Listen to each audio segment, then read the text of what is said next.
A security camera is rolling in a quiet suburban California neighborhood.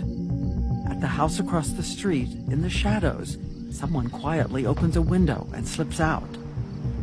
Watch, there. A blurry figure stepping forward, a small, uncertain girl, heading one way. Then she turns, hesitates, and starts to run, clutching an old cell phone. That was my only chance.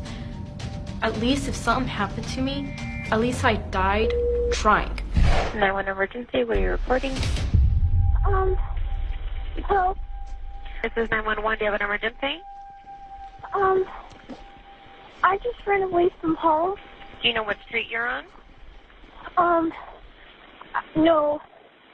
I just ran away from home because I live in a family of 15, okay? Can you hear me? And we have abusing parents. Did you hear that? Okay, how did they abuse you? Okay. They hit us, they throw us across, they throw us across the room.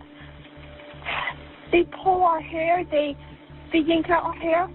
I have my two little sisters right now are chained up. Okay, how old are you?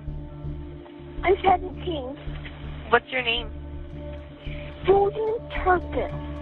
Okay, I'm going to connect you to the sheriff's department so that they can help What? you. One moment, don't hang up. I won't. A second dispatcher picks up. Hello? Oh, yes, I'm still here. Nearly 4 years later, this is Jordan Turpin, remembering that night. My whole body was shaking, and when I was holding the phone, I remember the phone was I couldn't really dial 911 because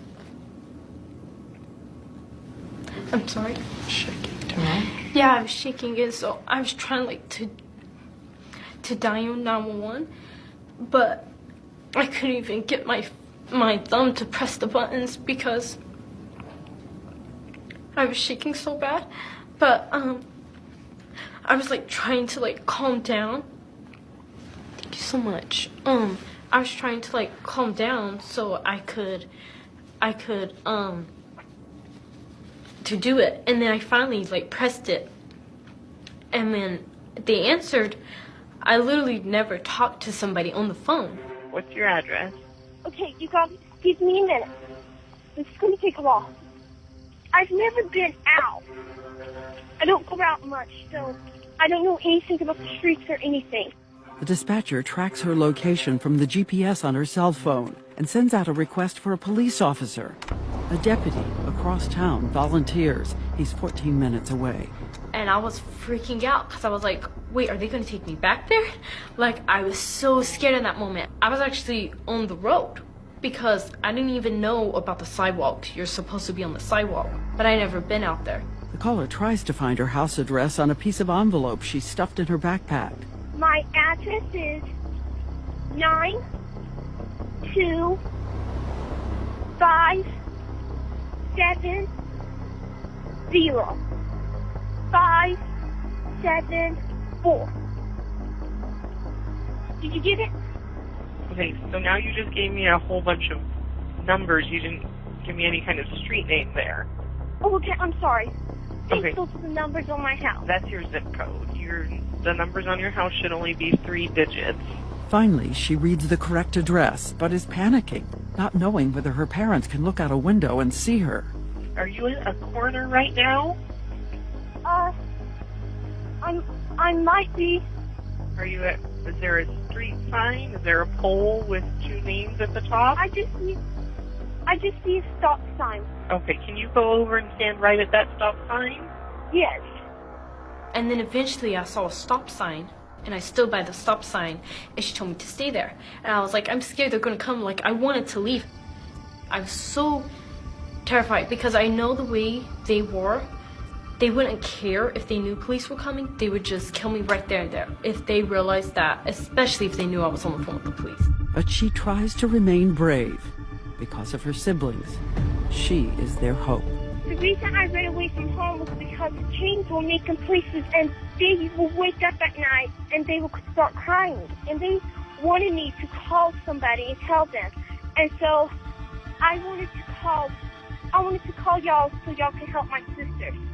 Do you think anybody in the house will need to go to the hospital? I'm not sure. Sometimes we live in Silt, and sometimes I wake up and I can't breathe because how dirty the house is. We never take baths. When was the last time you had a bath? What? When was the last time you had a bath? Almost a year ago.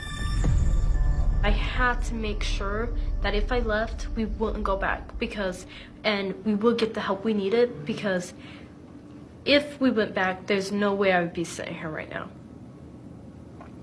I don't know how you had the courage, never having spoken to anyone like that. I think it was like us coming so close to death so many times, and like I was worried about my siblings, and when I saw them crying and worried, I just felt like I had to do it. Like I just wanted to do it. I wanted to help everyone.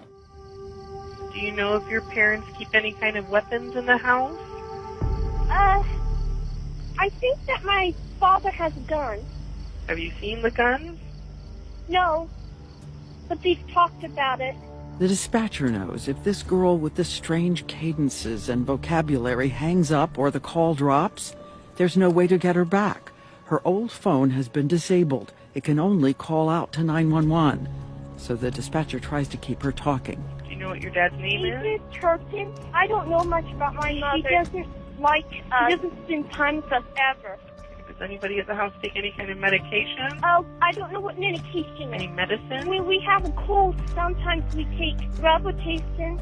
At incredible speed, the girl rattles off the names and ages of each sibling. Their names have been redacted. He's 2. He's 11, 12, 14, 16. I'm 17, 18, 19, 20, 22, 23, 20, I think 5, 29. The deputy is now just 7 minutes away. I just want to stay on the phone with you. How did you get this phone that you have? It was a phone that my brother had that he was going to throw away, and I had to have a way to contact somebody like you, so I got it so I could call 911. And you guys don't have any friends or anybody who comes over to the house? Hi. Okay. Is that the deputy? Okay. Yes. Go talk to him, okay? Yes. All right, bye-bye.